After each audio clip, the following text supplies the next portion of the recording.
O programa está oficialmente aberto hoje, dia 17 de junho de 2025. Você está no canal Cuesta Verde, jornalismo de verdade.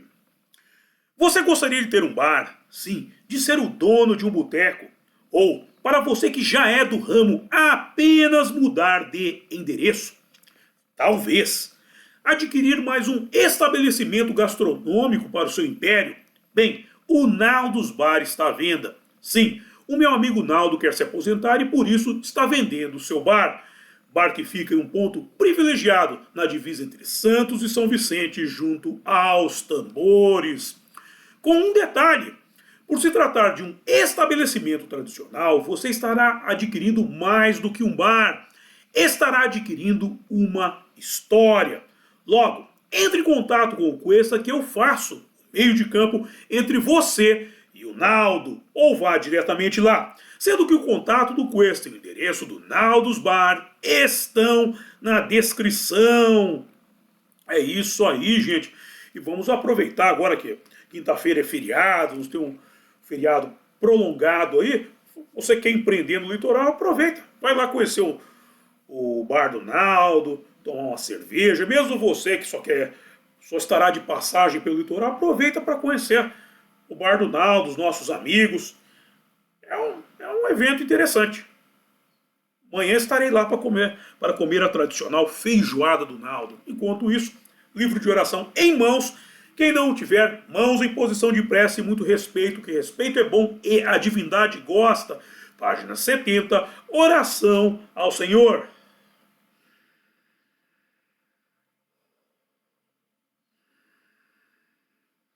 Ó Senhor, El Cantare, fonte de todas as luzes, de todas as forças, de todas as sabedorias, de todos os amores. Dai-nos a luz, dai-nos a força, dai-nos a sabedoria, dai-nos o amor. Ó Senhor nosso Pai, protegei a terra, planeta do amor. Protegei-nos de todos os males, dai-nos o futuro. Ó Senhor, muito obrigado por nos dar a luz, agradecemos de coração.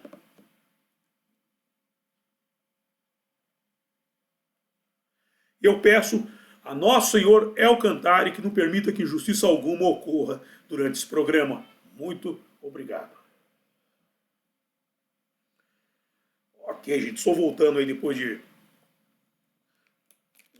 um recesso, porque peguei uma tosse com essa mudança de tempo, peguei uma tosse braba e não estava conseguindo apresentar o programa. Mas a tosse passou, não totalmente, tem dá uma tossidinha aqui, outra ali, mas o suficiente para voltar à ativa. Bem, hoje vamos dar sequência ao estudo desse livro aqui, ó, UFOs captados por câmeras do saudoso mestre Ryo Hokawa. E antes de dar início, eu quero fazer um anúncio aqui que teremos mais um incremento à programação do Cuesta, que foi um pedido feito pelo meu anjo guardião para que eu auxiliasse as pessoas que estão deprimidas, produzisse um material para propiciar a cura espiritual da depressão. Veja bem, a depressão é uma doença que funciona no plano temporal e plano atemporal. Plano temporal são esses medicamentos, a consulta ao médico que tem que ser feita, que é o controle do veículo, e no âmbito espiritual é o condutor, porque a depressão é uma doença de cunho psicossomática. E se existe a doença psicossomática, existe a cura psicossomática. Mas ela depende da união entre o tratamento temporal e atemporal. Ele fala, o cara é charlatão, ele fala que vai curar a depressão. Não. É a cura espiritual. Eu vou cuidar do lado espiritual da coisa. Ok? E esse material ele não vai estar disponível de forma aberta. Vai ser por link.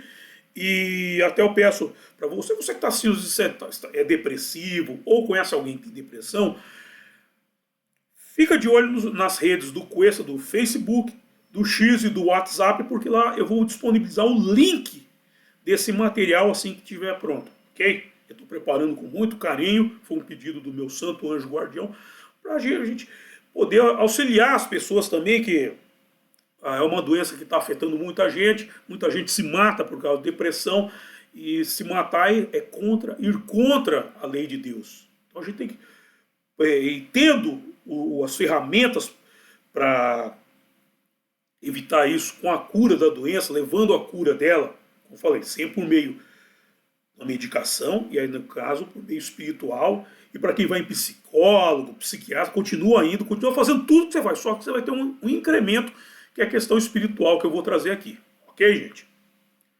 E curando, o objetivo é sempre curar o máximo de pessoas possíveis. Eu não gosto quando a pessoa fala, um que salva, já não, um que salva é fracasso. Tem que salvar o máximo, todo mundo de preferência. E para isso que eu venho, para ter sucesso. Sucesso salvando as pessoas, que é um pedido que me foi feito, e eu vou disponibilizar dessa ferramenta que é o Quest. Ok, gente? Dito isto, vamos ao programa de hoje. De volta ao artigo de Asahi Shimbun, alcunhado de o Japão é visto como modelo para o encontro com OVNIs e alienígenas. Nele se lê que até o ministro da Defesa japonês, Taro Kono, reconheceu recentemente que protocolos serão estabelecidos. Claro, já foram estabelecidos. Em 14 de setembro de 2020, no site The Japan Times, publicado foi o artigo de autoria de Jesse Johnson, alcunhado de Ministério da Defesa do Japão revela protocolo para encontrar OVNIs, em que se lê que o ministro da Defesa, Taro Kono, ordenou que as forças de autodefesa seguissem um protocolo para OVNIs para lidar com objetos aéreos não identificados que poderiam representar uma ameaça à segurança do Japão. É interessante que eu mostrei no último programa da série que, por exemplo, na Inglaterra, esse mesmo departamento foi extinguido. Foi extinguido em 2019, se não foi a memória. Porque os OVNIs não representavam mais uma ameaça para a Inglaterra. A gente tem que sempre entender essa coisa da segurança. Mas vamos continuar aqui no trajeto do texto, nós vamos conversar mais disso. Em um comunicado, Kono pediu aos membros das forças de autodefesa que registrassem e fotografassem quaisquer desses objetos que encontrassem ou entrassem no espaço aéreo japonês e tomassem as medidas para análise necessária dos avistamentos, incluindo informações fornecidas separadamente pelo público. Ou seja, o povo vai vendo, vai fotografando, vai pondo na internet, e eles têm que responder isso. Aquelas respostas, não, é paradolia, aquelas bobagens lá não entram mais. Em fevereiro de 2018, o governo japonês tornou pública sua posição oficial sobre OVNIs, dizendo que nenhuma confirmação foi feita de sua existência. E aqui a gente entra naquele ponto, num dos estudos que eu fiz do grande conflito lá do livro da Ellen G. White, eu citei o fato de que chamada necromancia, falar com os mortos, é proibido na Bíblia. É proibido na Torá. Levíticos tem uma proibição expressa disso. E, embora isso, eu mostrei também que é um evento corriqueiro na antiguidade.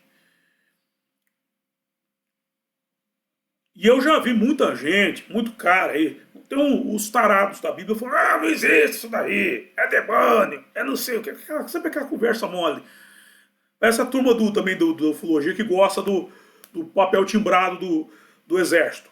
Mas deixa pra lá. A questão é, se existe uma lei na Bíblia proibindo a prática da necromancia, dedução lógica. Porque ela existe, ela é um fato. É algo que existe. Ninguém proíbe o que não existe. Você vai falar, o livro de Deus é idiota para criar uma lei para algo que não existe. Algo que não existe desaparece por si só, gente. É consumido pela digamos, vamos usar o termo, a mão invisível do mercado, porque não se sustenta. Não se sustenta. Aí vem alguém e fala, mas e as lendas urbanas? As lendas urbanas são alimentadas pela mídia. É produto utilizado pela grande mídia, pelo mainstream, para fazer filme, fazer programa.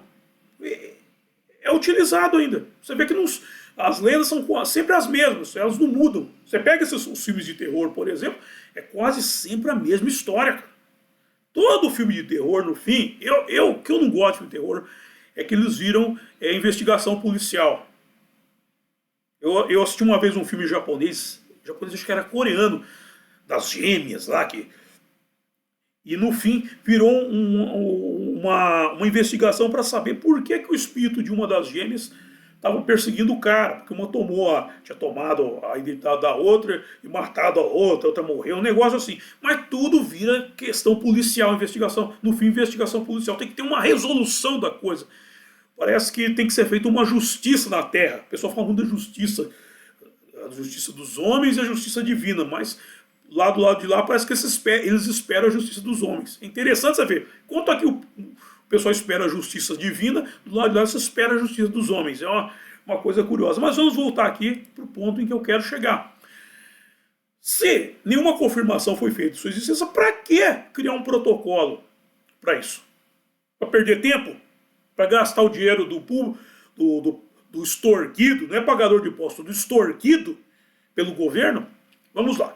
Embora o Ministério da Defesa diga que não houve casos conhecidos da Força de Autodefesa encontrando OVNIs, o último movimento ocorreu depois que o Departamento de Defesa dos Estados Unidos da América estabeleceu uma força-tarefa de fenômenos aéreos não identificados. Ou seja, os Estados Unidos, o governo norte-americano, estabeleceu. Assumiu publicamente agora. E aliás, não foi só o governo norte-americano. No Chile tem isso é uma coisa assumida publicamente. O Trump criou até a Força Espacial, que seria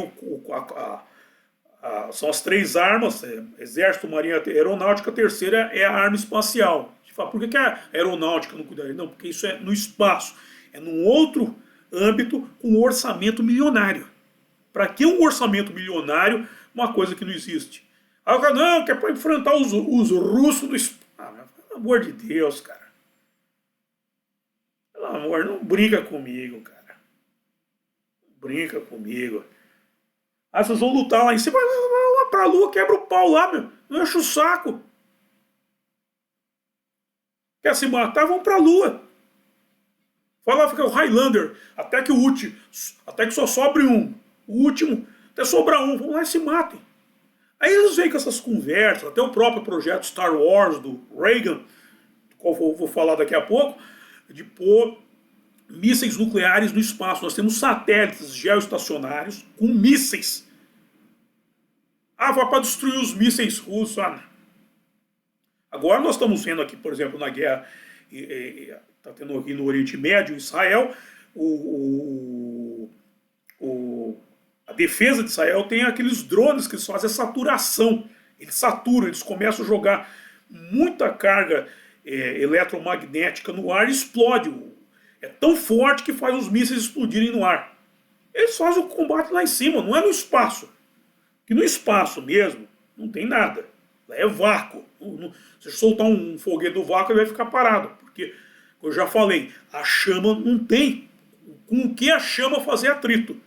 Tanto é que já a própria NASA, para justificar, sabendo que existe gente que passou da quinta série, para justificar a ida do homem à Lua, e isso eu já falei num outro programa da série, falar que a atmosfera da Terra se estende um pouco além da Lua. A Lua está dentro da atmosfera da Terra. Para quê? Para você justificar o atrito da chama do foguete até a Lua. Agora se Marte estiver lá onde está, aí que um monte de dúvidas, estiver no vácuo, não vai chegar amanhã, não vai chegar no dia de São nunca à tarde. Com essa tecnologia, e mesmo com o foguete que dá ré do Elon Musk, os alienígenas supõe-se que eles têm uma tecnologia que permita caminhar no vácuo. Eu já vou mais para a teoria do buraco de minhoca, que fecha e conecta, se dobrasse o universo e conecta os planetas, as atmosferas, vamos colocar, conecta as atmosferas. Porque se jogar no vácuo, o som não se propaga no vácuo, né? Mas vamos voltar aqui para o texto, para a gente conversar mais um pouco. De volta ao texto do senhor Edogawa, do Asahi Shimbun, um artigo de 1968 diz que o feito japonês foi um bom exemplo de assimetria de outras tecnologias e manutenção de sua identidade, mesmo que sua tecnologia fosse inferior às outras. em que também se lê que as pessoas devem aprender com o Japão, cuja maneira de ser amigável e tentar aprender tudo das outras culturas e cooperar entre si como um só país. Aqui é o ponto. Cooperar entre si como um só país. Ou seja, as pessoas de o japonês é muito, pelo menos lá de fora, os japoneses eles têm uma cordialidade, uma certa humildade, a humildade positiva. Vamos aprender com os outros. As pessoas devem aprender com o Japão, cuja maneira de ser amigável e tentar aprender tudo das outras culturas e cooperar entre si como um só país. Por quê? Aí vamos para o ponto. O que traz, lá de trás, o discurso que o então presidente Ronald Reagan proferiu em 21 de setembro de 1987, na 42ª sessão da Assembleia Geral das Nações Unidas em Nova York. Mais especificamente o trecho em que ele diz que mais de um século atrás, um jovem francês, Alex de Tocqueville, visitou a América. Depois dessa visita, ele previu que as duas grandes potências do mundo futuro seriam, de um lado, os Estados Unidos, que seriam construídos, como ele disse, pelo arado, uma figura de linguagem para o trabalho como um todo, não apenas o agronegócio, e do outro a Rússia, que avançaria novamente, como ele disse, pela espada, à violência. No entanto, precisa ser assim. As espadas não podem ser transformadas em arados. Nós e todas as nações não podemos viver em paz. Em nossa obsessão com os antagonismos do momento, muitas vezes esquecemos daquilo que une todos os membros da humanidade. Talvez precisemos de alguma ameaça externa e universal para nos fazer reconhecer esse vínculo comum.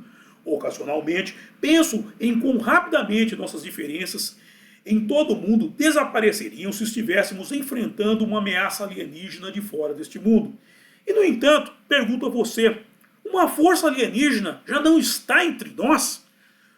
O que poderia ser mais estranho às aspirações universais de nossos povos do que a guerra e a ameaça de guerra? É um ponto. Ou seja, ele falou que poderia ser mais estranho às aspirações universais de nossos povos do que a guerra e a ameaça de guerra. Se a gente subentender a coisa aqui, a guerra na Terra ela é causada pelos alienígenas. Para dominação. Aqui eu vou parar para fazer algumas perguntas. A guerra não é declarada pelas pessoas que estão no comando das nações envolvidas? Alguém já viu algum artífice da iniciativa privada declarando guerra? Alguma vez já se viu o afegão médio pegando um pedaço de pau, juntando uma turma e fazendo uma guerra? Donald Trump foi presidente por 4 anos, de 2017 a 2021, e não fez uma guerra. Aliás, ele até apaziguou as coisas com Kim Jong-un, o ditador da Coreia do Norte. Donald Trump seria um humano ou um ET? Essa aqui é a questão. Se as nossas guerras são fomentadas por alienígenas, e o Donald Trump não fez uma guerra, eu acredito que ele seja humano. As guerras, eu já falei isso algumas vezes, as guerras são, os alienígenas dominam a humanidade, eles fazem guerra de quando em quando para manter o controle da espécie humana. Quem é que vai para a guerra? É a base da pirâmide. Ontem eu peguei um táxi aqui, o taxista falando que as besteiras taxista, como sempre, que eles ouvem muita rádio do consórcio. Não, na guerra é por dinheiro, é por dinheiro. Cara, esses caras, o dinheiro é o que eles mais têm, eles são os donos dos bancos, eles são os donos da riqueza mundial. Essas guerras são feitas para manutenção do poder deles. É como se fosse um jogo, um telecat. Eu falo jogo de comadre, mas é aquela luta livre, sabe? Tinha o Aquiles versus o Fantomas, o Michel Zerdan. É uma luta combinada, só que eles põem as pessoas. Para quê? Diminuição da população mundial, lembra-se das pedras guias da Geórgia, implementação de tecnologia, que a guerra se torna um pretexto para trazer tecnologias, ou seja, para eles implantarem mais domínio sobre a humanidade.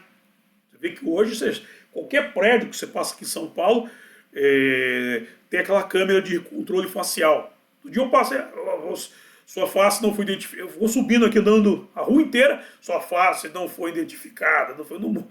Eles avisam, é como se fosse ter um aviso, não chega perto. Você vê o controle que eles têm das pessoas. E tudo isso vem da guerra. Então, a gente tem que entender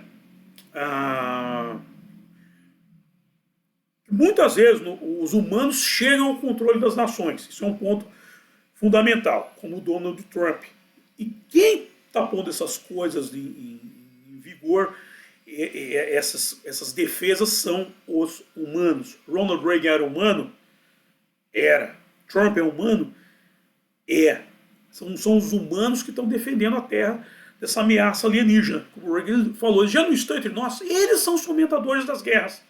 Você quer ver quem é alienígena? Ver quem está fazendo a guerra. É só ir atrás.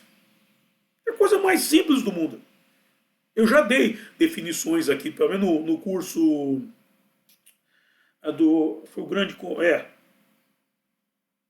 Não foi o grande conflito, eu tenho uma outra aula que eu estou dando aqui. É o grande conflito. Os exilados de Capela. Eu já fui até aí, se você procurar, você vai achar nos exilados de Capela. Eu trabalhei muito a mentalidade alienígena e a mentalidade humana. O que o humano pensa e como o alienígena pensa. E os humanos estão tendo que aprender a desenvolver uma mente mais poderosa para enfrentar os alienígenas. E aí aparecem nomes como Ronald Reagan, Donald Trump, são mentes poderosíssimas. O próprio Bush, que fica chamando o homem de Bush, o Bush salvou a humanidade. Ele tirou um Stargate da mão do Saddam Hussein. Saddam Hussein foi lá no Ziggurat de Ur, terra de onde veio Abraão. Tirou aquele Stargate, levou para o Museu do Bagdá e estava montando. Os Estados Unidos teve que criar uma guerra para ir lá e tomar isso. Você olha que coisa. Criar uma guerra não, a guerra já tinha sido criada antes, mas você aproveitou desse artifício para tirar aqui. Imagina se Saddam Hussein abre Stargate e começa a entrar tudo de lá para cá, como já entrou em outras épocas. Tanto é que os norte-americanos foram para dentro do Museu de Bagdá, ficaram 12 anos lá e saíram de lá. Aí foram lá os esquerdinhos, vamos com o inventário, eles roubaram nossas peças de arte. Pegaram o inventário, foram conferir, não estava faltando nada. Mas o que eles ficavam 12 anos lá dentro do Museu de Bagdá? Eles desmontaram o Stargate que o Saddam Hussein estava montando e levaram para os Estados Unidos para trabalhar lá. O Bush salvou a humanidade. Ok?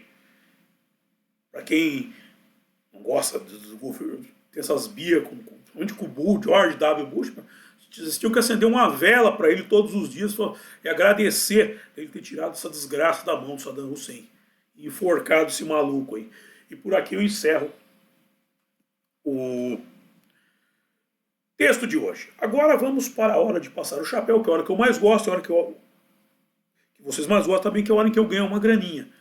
E por isso que é importante vocês investirem, porque agora eu vou fazer esse programa para auxiliar as pessoas que estão com depressão, tal.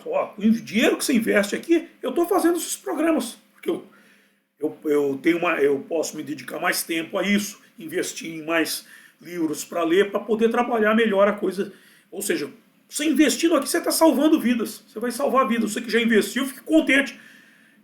O seu investimento está retornando para as pessoas. Até uma pessoa, às vezes, que você gosta, que está com depressão, você pode indicar para ela depois e ela vai ter a chance de fazer um trabalho de cura espiritual. Ok? Dito isto, vamos aqui para a hora de passar o chapéu, que é a hora em que eu apresento os métodos de arrecadação de fundo por via direta e arrecadação de fundos por via direta e via indireta. Por via indireta, o meu livro, que é A Máquina da Verdade. Esse livro, Menino Veste Azul e Menina Veste Rosa. Pode dar para molecada. Molecada não vai ficar indo... Agora vai ter umas passeatas aí, não sei o quê, umas viadagens aí, eles não vão estar no meio, eles vão estar do lado certo da força. Aí, na sequência, eu estou disponibilizando também o link, todos os links estão aqui, do meu livro A Saga de Kid Winchester, para os adultos, e o link do curso Fundamentos do Exorcismo, Aí vamos para a arrecadação de fundos por via direta, ao apoio do meu blog O Mochileiro Místico, o Pix, para você já fazer sua força, daqui a pouco pelo Pix nós está vindo a nossa maior... O grosso do investimento está vindo pelo Pix. Quero agradecer a vocês que estão ajudando. Muito obrigado. Que veja bem, que vai chegar agora, o dinheiro de vocês vai retornar para a sociedade através de outras fontes. Uma delas é de conhecimento que eu transmito aqui, e a outra através desse trabalho para a cura espiritual da depressão. Muito obrigado, gente. Aí tem o PayPal para os nossos seguidores do estrangeiro, os acólitos. Lembrando sempre que os nossos seguidores são os acólitos, não os alcoólicos, mas os acólitos. Aí tem o link da Boutique do Quest para você comprar sua beca de conservador. Já não perca tempo, que dia 29 terá manifestação. O link com letras de Mateus, o meu álbum de rock em parceria com o meu amigo Renato Pop, e o contato do Quest para você mandar suas dúvidas, sugestões de pauta, coisa e tal. E aí, os links do grupo do Quest, no Facebook, no X, o Pravda Conservador, e no WhatsApp. Gente, fala para quem está depressivo, entra num dos três, ou nos três, para receber os links em primeira mão, gente. Ok? Eu vou disponibilizar nesses três endereços, e eu acho muito legal, principalmente no WhatsApp, que vai no celular da pessoa, a pessoa não perde tempo. E por fim, Naldos Bar, o ponto de encontro dos alcoólicos, hein, gente? Os nossos seguidores, aproveita que é feriadão, e vai lá conhecer o Bar do Naldo. Você que quer empreender, e você mesmo que só quer passear em Santos e São Vicente, ok, gente? E por fim, próximo evento. Atenção, Denilson. Atenção, Denilson, atenção. Esse era para ser nesse último sábado, como eu estava com problema de tosse, vai ser no próximo. Regras para erradicar os radicais campeões do onanismo. No sábado, dia 21 de junho de 2025, às 6 horas da tarde, às 8 horas. No sábado, dia 21 de junho de 2025, às 8 horas. Regras para erradicar os radicais campeões do onanismo. Dito isto, quero agradecer a todos vocês que me acompanharam e até a próxima. Bye!